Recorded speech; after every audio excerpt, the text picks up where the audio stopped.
తక్కువ పెట్టుబడితో రైతులకు లాభాలు తెచ్చిపెట్టే అద్భుతమైన మార్గం పెరటి కోళ్ల పెంపకం. స్వేచ్ఛగా ఆరుబయట తిరుగుతూ సహజమైన మేత తినే ఈ కోళ్లకు రోగనిరోధక శక్తి ఎక్కువైనా కొన్ని భయంకరమైన అంటువ్యాధులు సోకితే మాత్రం రాత్రికి రాత్రే ఫామ్ మొత్తం ఖాళీ అయిపోతుంది. ముఖ్యంగా వాతావరణం మారే సమయంలో వచ్చే కొక్కెర తెగులు, అమ్మోరు, తెల్లపారుడు లాంటి వ్యాధులు రైతులను ఆర్థికంగా తీవ్రంగా దెబ్బతీస్తాయి. కానీ ఏ రోగానికి ఏ మందు వాడాలో ముందుగానే తెలిస్తే ఒక్క కోడి కూడా చనిపోకుండా కాపాడుకోవచ్చు. మరి పెరటి కోళ్లను వేధించే వ్యాధులేంటి? ఆ రోగాల లక్షణాలను ఎలా పసిగట్టాలి? మన ఇంట్లో ఉండే వేప నూనె, పసుపుతో చేసే నాటు వైద్యం నుండి ప్రభుత్వ ఆసుపత్రుల్లో ఉచితంగా దొరికే వ్యాక్సిన్ల వరకు పూర్తి వివరాలు ఇప్పుడు చూద్దాం.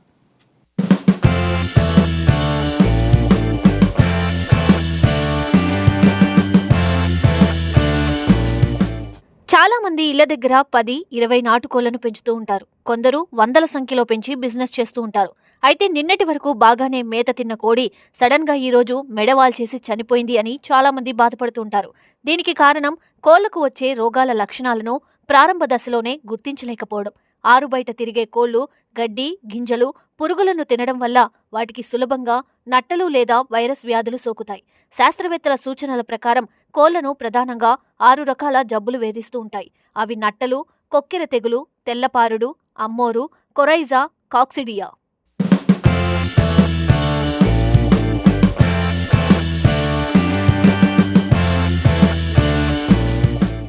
కోళ్లు మట్టిలో తిరిగేటప్పుడు నులిపాములు, నట్టలు పొట్టలోకి వెళ్తాయి. దీనివల్ల కోడి ఎంత తిన్నా బరువు పెరగదు. దీని నివారణకు 15 నుండి 20 రోజుల వయసు ఉన్న పిల్లల నుండి క్రమం తప్పకుండా పైపెరజిన్ సిట్రేట్ అనే మందును 1 చెంచా తీసుకుని 1/2 లీటరు నీళ్లలో కలిపి తాగించాలి. ఇది 10 కోళ్లకు సరిపోతుంది.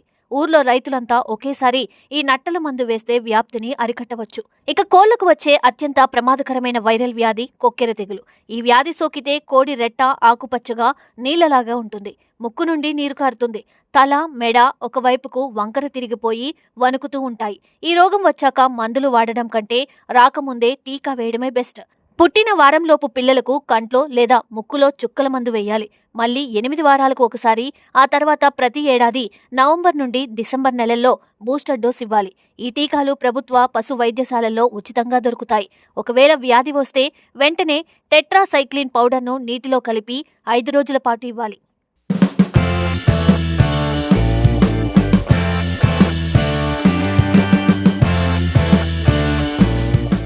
చిన్న కోడి పిల్లలకు వచ్చే బ్యాక్టీరియా వ్యాధి తెల్లపారుడు. ఇది సోకితే పిల్లలు నలతగా ఉండి రెక్కలు వాల్చేసి ముడుచుకొని గుంపులుగా కూర్చుంటాయి. రెట్ట తెల్లగా లేదా లేత పసుపు రంగులో నీళ్లలా అవుతుంది. వెంటనే సల్ఫా లేదా టెట్రాసైక్లిన్ మందును 1 టీ గ్లాస్ నీళ్లలో చిటికెడు వేసి రోజుకు 2 సార్లు తాగించాలి. ఇక దోమల ద్వారా వ్యాపించే వైరస్, అమ్మోరు లేదా మసూచి, కోడి ముక్కు, దవడలు, కంటి రెప్పల మీద పెద్ద పెద్ద పొక్కులు రావడం దీని లక్షణాలు.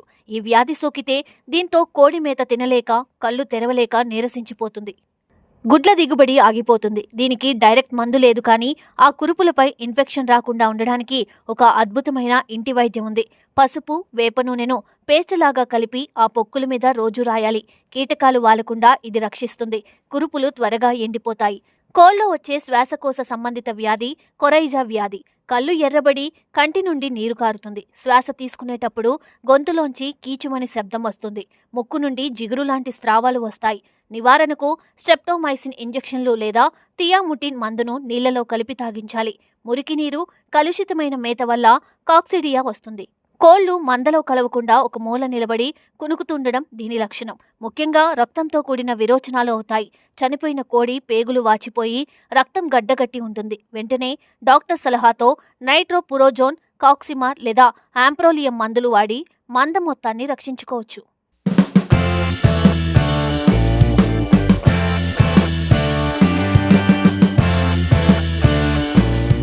పెరటి కోళ్ల పెంపకం ఎంత లాభదాయకమో వాటి పట్ల మనం వహించే శ్రద్ధ కూడా అంతే ముఖ్యం.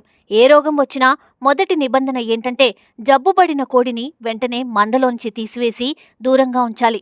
షెడ్డు చుట్టూ బ్లీచింగ్ పౌడర్ లేదా సున్నం చల్లి ఎప్పుడూ పొడిగా శుభ్రంగా ఉంచుకోవాలి. ముఖ్యంగా ప్రభుత్వ ఆసుపత్రుల్లో దొరికే ఉచిత టీకాలను వాడుకుంటే మీ కోళ్లకు సగం రోగాలు రాకుండా ముందే అడ్డుకోవచ్చు.